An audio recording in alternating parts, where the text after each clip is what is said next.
Hey, what's up, everybody? This podcast is brought to you by King Arthur Capital Group. Fund your fight camp, showing fighters how to leverage credit and capital so they can treat their career like a business.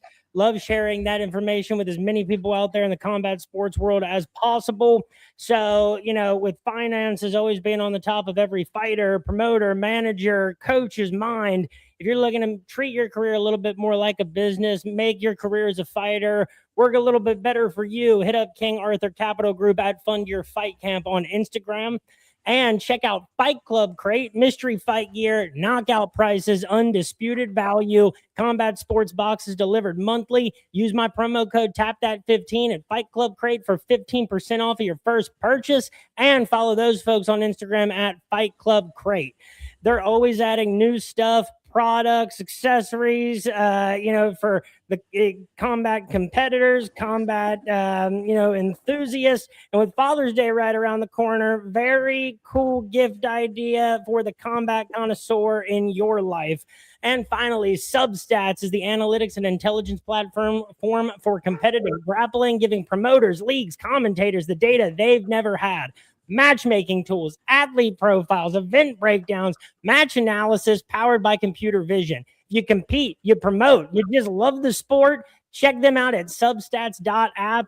If you're into competitive grappling and, as they expand, what they do over at Substats, they're building the analytics layer the sport has been missing with athlete profiles, event intelligence, and match breakdowns. Check them out at substats.app and use my promo code TAPTHAT for 10% off of your initial purchase with Substats. And what is up, everybody? This is Brady Grove bringing you another interlude episode of the Tap That MMA podcast.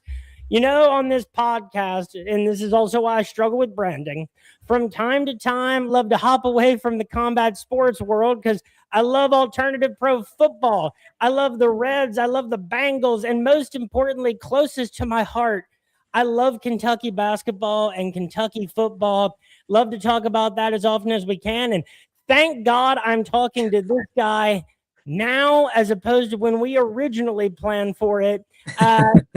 This guy has been on this podcast before. You know him from Kentucky Insider, from A Sea of Blue, one of the good ones out there. Give it up for Tristan Pharis. Tristan, thank you so much for being here tonight. How's it going, man? It's going good. I appreciate the wrestling promo. That was awesome. I think we both managed to get our children down for bed and get ourselves settled in time to do this. So, Tristan, just a quick recap of how we got to today. It's been a long few months. Mm-hmm. After the tournament, portal opens up. It started to feel like last year. You hear all the big names that are in the portal. Kentucky's going after this guy. Kentucky's going after that guy. They go somewhere else. And to be, perfectly fair, this is a very different landscape year by year. Yeah. The whole joke, at one point was DePaul's beating Kentucky out for guys. Like, no, man, DePaul's beating teams out for guys. There are teams out there spending money that we've never seen put resources into being successful before. So all that time goes by. The Tyron Stokes saga, which it's like the Drake and Kendrick beef. I still have questions that'll never be answered, probably. It felt like a real low of the offseason. It felt like everybody was making fun of Kentucky and making fun of Mark Pope. But that's honestly so much better than if people just stopped mentioning us at all. Because, Tristan, not that long ago, Malachi Moreno, who at one point looked like he might go to the NBA draft, decides to return to Kentucky. Milan Momcilovic comes out of the NBA draft, commits to Kentucky, and then just a short period of time later, 5-star, top 10 player in the country for 2027, Ryan Hampton, commits to Kentucky. So after all that stretch of the offseason, and also going through the process of selling our house to buy the new one that's being built, and it felt a lot like Kentucky's offseason. Walkthroughs. Somebody's got to say yes. No. Oh, my God, no one's ever going to say yes. And then someone does, and it's a weight off of everybody's shoulders. How are you feeling up until the point where we still didn't know about Milan, and we had this big open roster spot, but it didn't look like there was, unless it was Milan, there wasn't going to be another big addition. How are you feeling in the period of time leading up to Milan Momcilovic committing to Kentucky? A little anxious and nervous. Mark Pope, you go back to the start of the offseason, and he kind of put all his eggs in the transfer portal basket. He talked about the Tyron Stokes saga. He put all his eggs and that as far as his high school recruiting, and they walked away with, I know they got Mason Williams, ended up getting Zion Hawthorne, Mo Williams' son, and Braden Hawthorne's brother, but they never really got that top 20 guy that Kentucky's been used to getting for 15 plus years, dating back to John Calipari. So, in this age of college sports, it's really hard to just kind of build a roster in one way. You kind of they were hurt by the fact that they couldn't return a lot of players. For one, they didn't want to return that many players from a disappointing roster last season, and then two, some of those guys didn't want to come back. Some of them went to the draft. So. Yeah, it didn't look great for a long, long time. But I've taken the approach of rather than be negative for 2 months, let's just see how it pans out. And I don't think you could ask for the offseason to pan out any better than the last 2 or 3 weeks have. Talked about Moreno coming back, Milan Momcilovic, which, depending on where you look at, it's a top 3 transfer guy. And this is going to sound outlandish, but he could possibly be the best shooter to put on a Kentucky uniform. When you look at his statistics, he was the first player in college basketball history to lead the country in three-point percentage and makes last season. So having that caliber of a shooting, when you're kind of wanting to fill that role, it couldn't have gotten any better than Ryan Hampton for next season. That was just the cherry on top. Because that's such a world different than, Mark Pope has gotten guys that are technically 5-star McDonald's All-Americans, but they were a little bit further along in the process, or they were in state. They always had an asterisk by it. When people would say Mark Pope hasn't landed one of these big guys, it's like, well, that's not true. Like Malachi was a big recruit. Jasper Johnson was a big recruit, but you can't necessarily change how you feel about that in retrospect. This is how high school recruits go. Some work out, some don't. Brandon Garrison was, a very highly touted. And so I'll say where I was feeling here, and then we can kind of talk about just more, the Kentucky fan base and where college sports is at overall.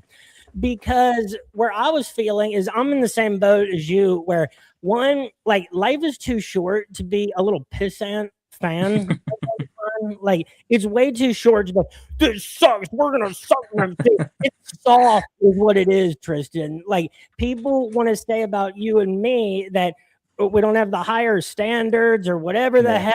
It's not that. I have very high standards. It's not fun to sit there and complain for 6 months. The difference is I live in 2026, and I understand that a lot of the stuff that people use to evaluate these teams and these talents now is voodoo bullshit. We see it all the time when people say it about recruiting classes, or they've got the number 1 ranked. Dude, none of that means anything in this era outside of raw talent, which you need to have.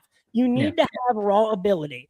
But if people think that you can look at what ESPN said about 17-year-olds and tell me how your performance point, you get proven wrong over and over and over again. And people, because of the Calipari era in Kentucky, have fallen in love with those numbers. And what people forget, and what I said plenty of times, because Arkansas fans, I love Arkansas basketball, man. They give life meaning. You need the fan bases that are your rivals. Tennessee, Florida, you need those people. But when Arkansas is talking about their recruiting classes, I'm like, hey, best of luck, congratulations. Just to let you know that if you don't win the big one after a long enough, you will start to get sick hearing about those recruiting classes. That's the era we're in. Now, after we miss on a lot of big transfers, we miss on Tyron Stokes. I wasn't negative yet. I wouldn't be negative until I saw a team play. We saw our team play Purdue in an exhibition last year. It didn't mean shit. National champions. And so, and now again, like, you go back and watch the St. John's game. I hate to think about what this team was capable of with Jaden Quaintance for a full season. Forget having a point guard, but JQ, and I I don't speculate on whether any of those dudes are hurt or not. I'm not a Yeah. doctor. What I know is that it's really hard to have an incentive to play when you're going to go lottery and you don't have to play anymore. But when things were looking the darkest for us in this off season, it was like, okay, I can believe that this team can be good. But what you have to believe is that Malachi is legitimately going to be one of the best centers in the country, and that he's worth the draft stock that he was projected to have. You have to believe that Braden Hawthorne was going to be a big, like, breakout guy. You had to believe that Cam Williams would take a step forward. And then you had to believe in the talents of several other unproven dudes. With Milan, it changed immediately. Immediately, the roster that was put together starts to make sense. With Cam and Milan, both possibly starting at 3 and 4, opening the floor up. Now the guard combo of Zoom and Alec Wilkins starts to make a lot more sense. The bench starts to make a lot more sense. And while there's some things I wish we would have done differently just at the very tail end of our depth, I think that, that one addition, it's so crazy that you land that one guy and everything feels different, but it really does. You bring in a guy that averaged 18 points a game, 49% from three, 136 threes made last year, led the nation in every meaningful offensive efficiency number. So that guy changes everything. Now, there was a big dialogue in the offseason about Kentucky's fan base. And I don't think it helped in the Tyron Stokes situation. I don't know what it does anything else. There's fans that hate Mark Pope and will never want him to succeed.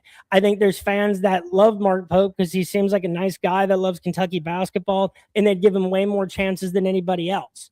But at the very least, Tristan, this is the best part. This Milan thing, this Ryan Hampton thing, Ryan Hampton, a legit top 10 talent, something that everybody's been asking for. Go out and get a highly touted high school recruit. This does some damage to that narrative that Mark Pope is too creepy to have a conversation with a college student. It does. I think it's the beard. I think the beard's kind of helped him in the aura categories, but that's what I'm going with. A lot of people are claiming money and stuff, and they can. That's the landscape of college sports is you got to have enough money to even be in the ball game with some of these guys. Milan, I'm not in the ballpark that he makes Kentucky a national title contender, but he does, like you mentioned, make the team a lot better, and it makes a lot more sense because he spaces out the floor in terms of allowing Zoom Diallo and Alex Wilkins more room to work, getting Malachi Moreno more room to work on the post, and that was an area that Kentucky really struggled in last year, is when they didn't have perimeter shooting, it was kind of everybody was clogged inside that three-point lane, and even the guys that you were hoping to be shooters weren't shooting the ball real well. And so I don't foresee that being as large of an issue this year. And when you have a guy that can shoot it like Milan, that's on another tier. And then you have Mark Pope that went head-to-head with the biggest cheater in college basketball, Will Wade, and beat him for a recruit. So I think that was a big win. And curious to see kind of how much longer can he carry this momentum? Can it carry into a Final Four season? Because this roster maybe not be a championship or a Final Four favorite, but they definitely have a Final Four ceiling. Yeah, absolutely. If you have a Final Four ceiling, also, to me, you have a championship ceiling. Because like once you get to a certain point in the tournament, now just keep winning. Does it mean you can beat the number one? Let's say there's a team equivalent to Michigan in the Final Four next year and Kentucky's there. I don't know. It might take a game of a lifetime, but if you get to the Final Four, now it just comes down to who you're playing and now beat that team. We've seen lots of unlikely stories in the NCAA tournament, which is now expanded, which is disgusting and the work of the devil. But the thing is, with the Pope recruit, the beard, I think is more it's important for a look. Yeah. As much as like I will miss Colin Chandler, there was a coolness factor going away from Kentucky, and it was because we started to feel a little bit like BYU East, and which is silly. Like it was one dude and it was one coach, but it felt a little less cool. And now it's starting to like in a few weeks, it starts to feel a little bit cooler again. Even people were down on Malachi, and they're like, "That's going to be your plan at center," and it's like the SEC all freshman center that was like Yeah. projected first round pick. Like I know he didn't finish the season on the strongest note, but we would have drowned in the first half of the season without Malachi Moreno. And guess what? Something that people forget, we forget from the Cal era, we forget from this era. People get better at basketball from age 18 to 19. Did you remember that, Tristan? People get better. I do remember that. They But like grow. Nick Richards, prime example. They grow, they get better. We used to see this, and you, I mean, like last season was one of the most emotionally turbulent times in my life I can remember.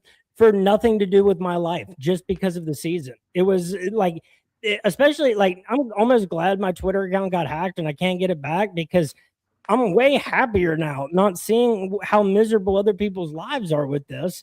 But it was miserable, you know. Like the bad losses were bad. You couldn't even enjoy Mark Pope beating Rick Pitino and John Calipari in the same season. Those two, you know, huge comeback wins over Tennessee. There were some really high highs of the season, and forget that Santa Clara was a 10 seed, and from the West Coast Conference, Santa Clara was the 10 seed I least wanted to play. It was a close game. They have a first round draft pick talent on their team in their own right, and we had an all time tournament moment to put it into overtime. It wasn't the season that people wanted, and injuries aren't an excuse. But at the end of the day, when they said Kentucky, that whole narrative, dude, we were screwed from the beginning of the season. Kentucky spent how much money on the roster? Oh my God, the hype from the beginning. And it set these guys up in a real weird way. Like it was a weird vibe to start the season. The money thing hits the national news, and it's all everybody's talking about. The guys we paid the most for weren't on the floor most of the year. That's got to stop. If we see injury issues persist, then you have to make this leap and say, like, what are we doing to make these injuries it cannot be this much of a statistical anomaly. But statistical anomalies sometimes persist. So ultimately, what we're left with after a very short period of time is now I'm super optimistic for next season. When you had to, use your imagination to think about how we would win some of the bigger games, and now you don't have to. You can very well. Some people will have to take steps up. Some people will have to be as good as advertised, but that goes for every team in the country. Mm-hmm. And I think you kind of touched on the fan base. Kentucky has one of the best fan bases in sports, and obviously that 1%, that negativity, it finds a way to be what people really nag on Kentucky fans for. But the reason for that is Kentucky's 1% is bigger than some people's positive 99%. Now, obviously not the Power 5 programs, but just that larger number of negativity finds a way to spread itself. So I do think that there's a segment of the fan base that it will never be happy, regardless of who the coach is, who the players are, unless they go 40-0, win an SEC title, and win an NCAA championship. That's the only way to make those people shut up. But yeah, I think it's much easier to go into this offseason and season optimistic. And now I've already seen some Cam Williams, who's kind of setting out as a precaution because he got hurt towards the end of last season, and Frank Kepnang, one of the transfer bigs, has been in college for, I think this is his 7th season, so he's trying to do some load management before the season. So seen some worries about that, and that's kind of my biggest thing is the basketball gods can't hate Kentucky this much. And you talk about the statistical anomalies. Some of these injuries have just been freak accidents. You talk about Lamont Butler's shoulder. Then you follow it up this year with Jalen Lowe's shoulder. Now, Jaden Quayton's, you kind of seen that one coming with the ACL and kind of the process of getting back to playing basketball in 9 months is kind of on the shorter in a time there. But I just think if whatever happens, good or bad, I know a lot of pressure is on Mark Pope this season. I just really hope for his sake we can kind of see a full year play out with a healthy roster. Because, like you mentioned, Kentucky had the $22 million roster last year, but you're missing 6, 7 of you're missing a third of your roster in terms of payroll and expected production. That's going to impact any college basketball team, not just Kentucky. So I think that's a big thing this year is they may not have the depth that they had last year. So if you miss somebody, especially if Zoom Diallo or Alex Wilkins were to go out, you're asking a lot from Jerome Morton. If Malachi Moreno goes out, you're asking a lot from Frank Kepnang and asking some from Usman Njai. So this team is a little bit more fragile in terms of injuries as well.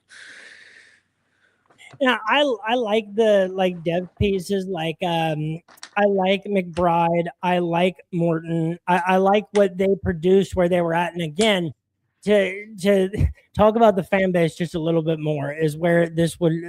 It's like a 2005 mindset. Like we've still got Keith Bogans and okay, I'm a year late. It's like this 2003 mindset where Keith Bogans and Gerald Fitch are still in the starting lineup and we're running the table in the SEC. It's McBride's not going to be able to play in the SEC. Look around, bro. Every SEC team has a power forward or a shooting guard from the Sun Belt. Wake up, dude. Like it's a whole other set of decades, man. I do think that Kentucky's fan base has been slower than the university to adapt to the current period of time. When Ryan Hampton commits or when Milan commits, and wasn't on Twitter to see it, but I'm sure there were people that were saying, "This is Kentucky. We expect to get that. Like we should be." Saying, "Dude, I hate to break this to you. No one is a greater proponent of Kentucky and the greatest tradition in the history of college basketball than myself. But guess what? It's 2026, and that's not the way the world works anymore.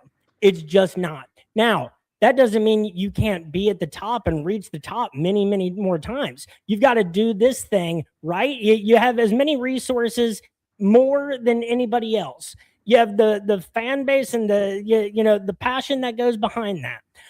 You have everything that you need, but it's not like that anymore. Where on an off year, you get, Tubby Smith gets a #1 recruiting class that would, it's not like that anymore. So if that's the mindset people are still in, they're going to be frustrated till the end of time. Now, like on Mark Pope's beard, and here's the thing. This could be nothing. It could just be this dude's tired. It could be one day his wife said, "I like that beard on you." That's how a lot of people end up keeping it. There is another theory that maybe because Mark Pope has got to be. I cannot imagine what it was like to be him for a few months there. I can't imagine what it was like to be him during the season. I can't imagine what it was like when Tyrone Stokes gets on TV and is like Kansas, like after that whole thing. But it's possible that beard is a representation of him coming through this fire a little bit of a different dude. Dude, you can be as nice as you want to everybody else in the world. And none of these people out here that are watching and commentating are going to be nice to you at all. People will be absolute dicks to you that are, that once you win, they'll be your biggest fans. Maybe this is just a little bit maybe he realized all right, there seriously is no minutes off. Like it's got to be high school guys. It's got to be transfer portal guys. I need the staff and the infrastructure to do this. And if I want to keep this job, I have to be a different version of myself. That's what I hope because you do need an edge to you to be a great college basketball coach. And, he seems like an incredibly nice guy. But you definitely wouldn't think that's someone that a bunch of people hate. John Calipari was hated by everybody. And so Mark Pope, after all that, I know that Kentucky's fans have to be different people after these last few months where, oh, Kentucky whiffs again. No one wants to play for Kentucky. It's please, I'm begging you all, please keep talking about us in this offseason. But I love to be hated way more. I've never had Kentucky not be talked about. So the ridicule about that's what leads to the comeback up. If you really wanted Kentucky to go away, do what you do with Indiana and shut the hell up about them for 20 years. But all it took was a couple of commitments, and it's already like, what happened? Seriously, like, what was the plan pre-Stokes? And how did that plan somehow accommodate for Milan in a way that made this roster? You look at it now, and it's like, there we go. Those are the pieces. Yeah, this if you look at preseason, the way the offseason went did definitely not go to plan. That didn't mean there weren't some wins in there, but obviously Donnie Freeman was a priority early. Rob Wright was a priority early, and interesting on Rob Wright, they kind of had Zoom Diallo kind of just waiting there for the taking, and they wanted to pursue Rob Wright, and they actually had to come back and pay Zoom Diallo not too much more, but a few $100,000 more to kind of like, hey, I'm sorry we had to go after this, but we'll give you a little bit more if you still want to come. So yeah, there were just some, I think, in terms, for one, the staff wasn't set up for success when you let go of Alvin Brooks and Jason Hart. You're kind of working it with a limited staff. I think if you're going to make those moves, you could have had something lined up as soon as April hit. It kind of helped with that because that leaves you with a short staff compared to what the rest of these teams are working for. So I think that worked to their disadvantage.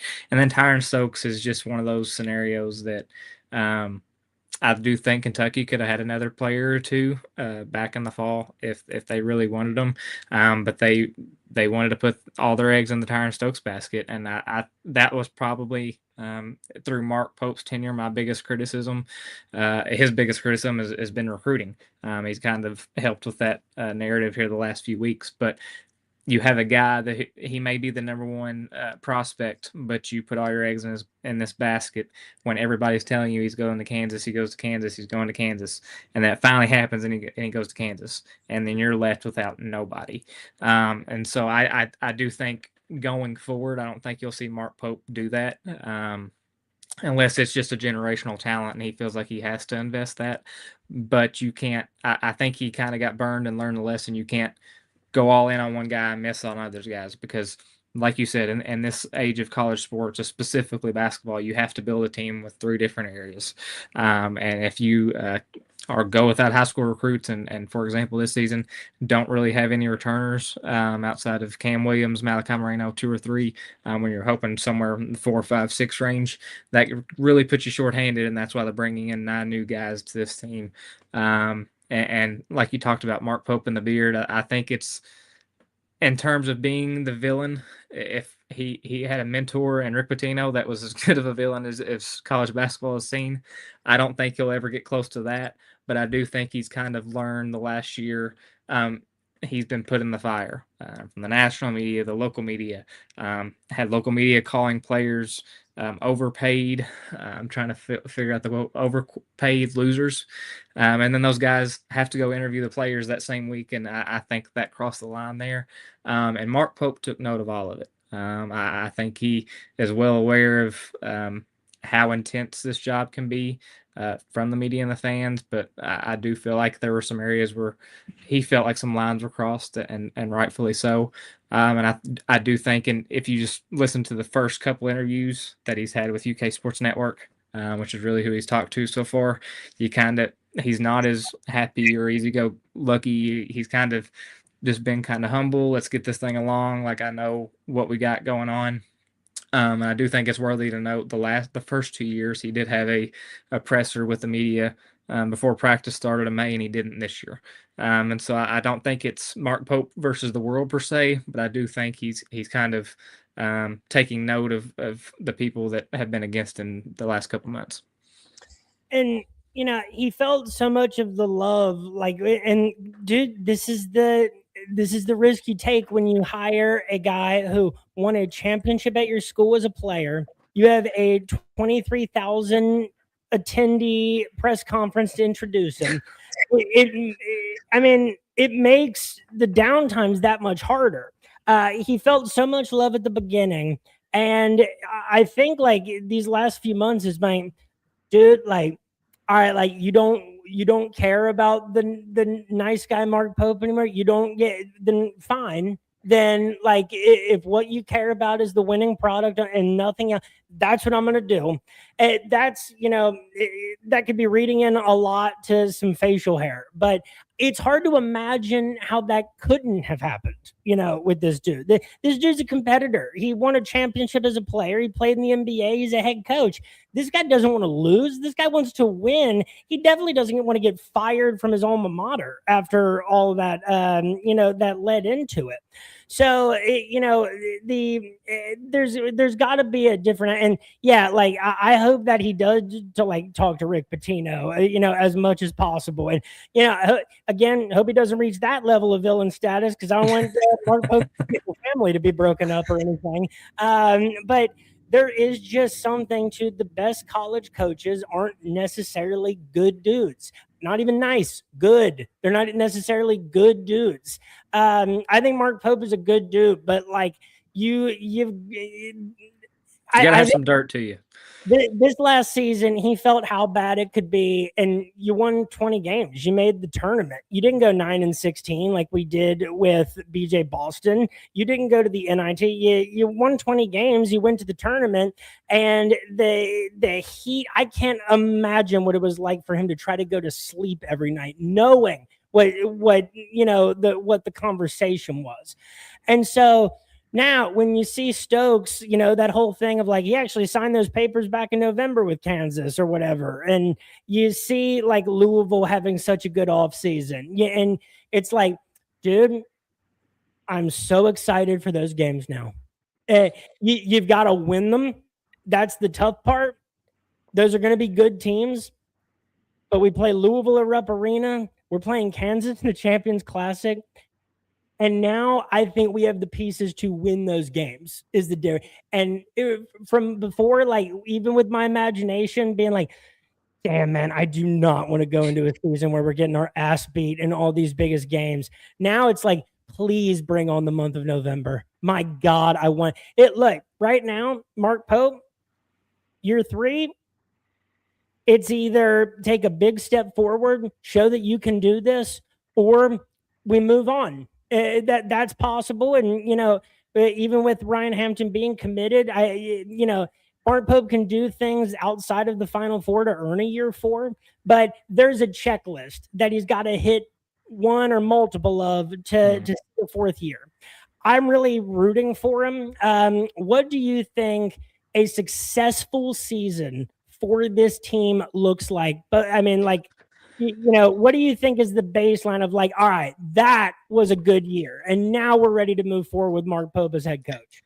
I think you got to start with like Kentucky fans' frustration the last few years. It's not just been because Kentucky hasn't made a Final Four since 2016 or 2015. It's the fact that they haven't made it to the weekend of the SEC tournament in more than half of a decade.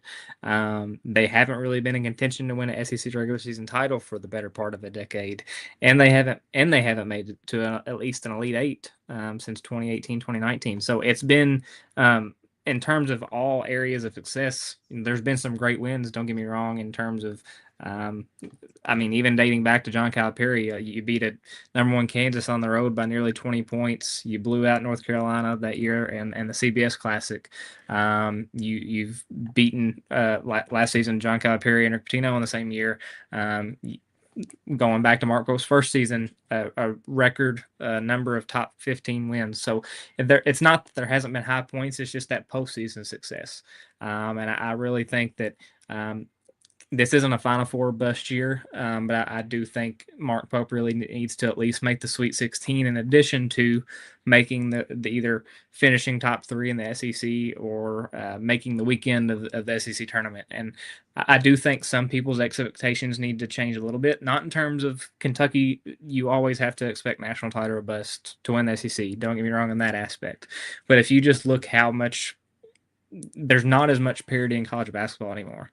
If you look at some of the #1 seeds, they had 8-9 losses last year in terms of Florida. You're just not going to see teams just kind of run through the regular season like they used to with the John Wall team or the Anthony Davis team that went 38-1. Most times, those #1 seeds, especially if they're in the Big 10, Big 12, SEC, they're going to have 6, 7, 8 losses at the least. So I do think that with less parity, makes it more challenging, not just to go harder in the postseason, but just to be more successful through the season. So, but I do think in terms of the checklist, if you can do 2 of 3 things, finish top 3 in the SEC regular season, make the semifinals, the SEC tournament, and make a Sweet 16, I would consider that a successful rebound year for Mark Pope. And there's some variation. Like if we, don't do some of those things in the regular season, but you make a Final Four or an elite, yeah, then, 100%. Now, just the parity in college basketball. There was a period of time where Gonzaga was almost a shoo-in to win 38 games in the season. Yeah. And we see St. Mary's, we see Santa Clara, we see San Francisco all on their way up. It's even to the DePaul thing. Like DePaul had money to spend. Like Providence. Providence went hard, like to start off. Providence was the number one thorn in our side to start the portal period off. Schools that weren't spending money ever before are doing it now. That's a world we live in. Like Mo Diabate is going to be a power forward for LSU this year. Brandon Garrison's going to be the center for Alabama.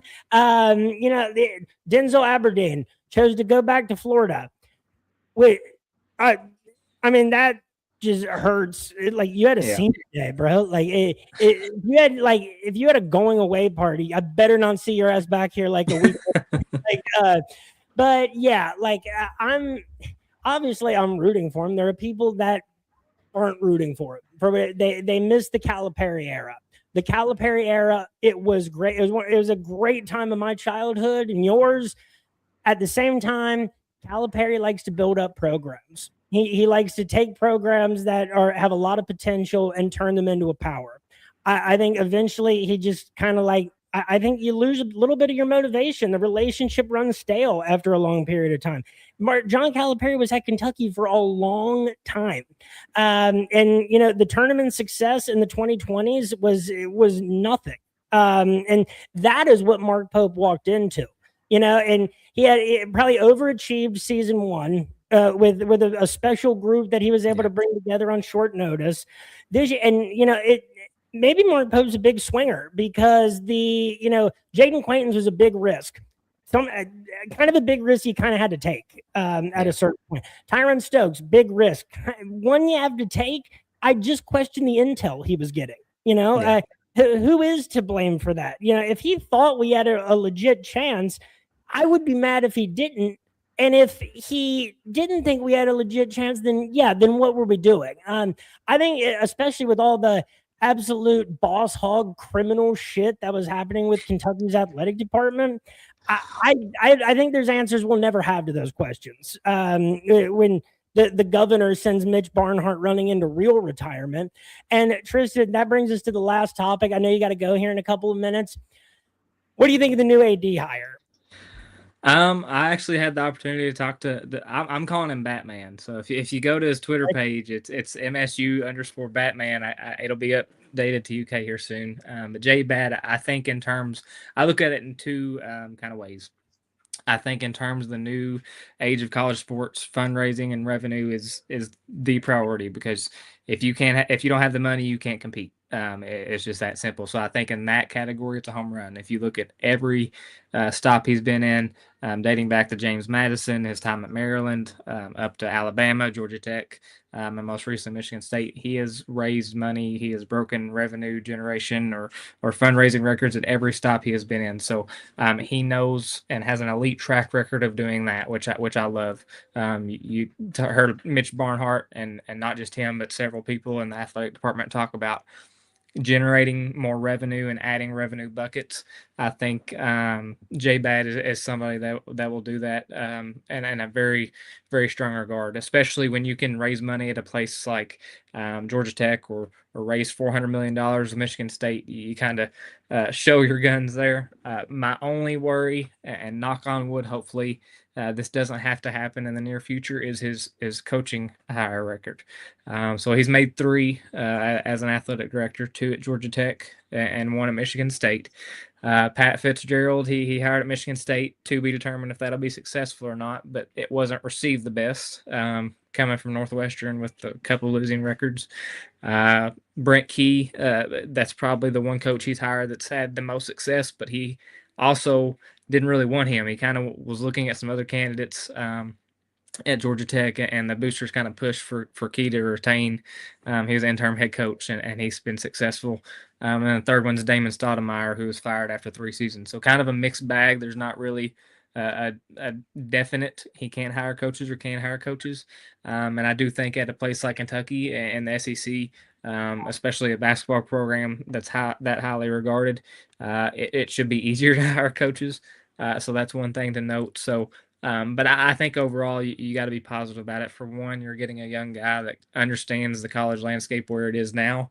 And Mitch Barnhart did do a lot of good for the university, but I think it was pretty clear the last few years there was a disconnect between him and Mark Stoops, and even dating back to John Calipari. And I think that's kind of put both of the programs in the positions they've been in the last few years. If you heard John Calipari talk about it. If you're not moving forward together, it's kind of hard to make progress. So I just think it was time for new blood, and I think Jay Batts fits all the areas that you were looking for. And yeah, Damon Stoudemire, that's a rough one. But, on Pat Fitzgerald, coming from Northwestern, what the record was, even still, that dude brought Northwestern to a Big Ten championship game. That dude accomplished more at Northwestern than he ever should have in the Big Ten. And there's a lot of schools in the Big Ten with, prouder traditions and more resources that didn't accomplish what Pat Fitzgerald did. Hopefully we don't have to do a big coaching search here. Years. And people get better at their jobs. People learn from mistakes. I think Mark Pope already has. But Mitch Barnhart, look, Kentucky National Championship in 2012. The period of 2009 to 2018 was one of the most fun periods of time to be a basketball fan of any program or team in the world. We've done great things in football in that period. No matter what, the state, the university doesn't owe you what you were going to get at the end. I don't know what weird Kentucky backdoor handshaking weird shit was going on, but they all acted so weird about it, and they got caught and they got called out. They didn't think they would, and now this is the average. But this is a game of momentum when you're talking about bringing in talent, and we have momentum now. A transfer guy of that caliber, a high school recruit of that caliber. Now people look to Kentucky again and say, maybe I do want to go there. So, folks, real quick, this has been another interlude episode of the Tap That MMA podcast. We've got another UFC fight night coming in the wake of the crazy UFC Freedom event this past weekend. So follow me on Instagram at RotoBrady. And with me tonight was Tristan Pharis of Kentucky Insider and A Sea of Blue. And Tristan, in a wide world of Kentucky media and Kentucky fans, you're one of the positive folks out there while still being objective and reasonable. You're one of the people that make being a fan, staying involved, being in this world more fun and more pleasant and more enjoyable. You do great work, and you should be an example to a lot of people out there that don't necessarily share those qualities. Well, I appreciate that, man. I know it's hard, especially when you look at football programs that are going 4-8 and stuff. But I try to focus on kind of the people behind the stories, but be objective and kind of be a realist at the same time too. Folks, thank you so much for listening. Have yourselves a great week. Tune into this show later this week, and go Cats. Let's see what's coming up in the next few months. Have a good one, and peace. Perfect.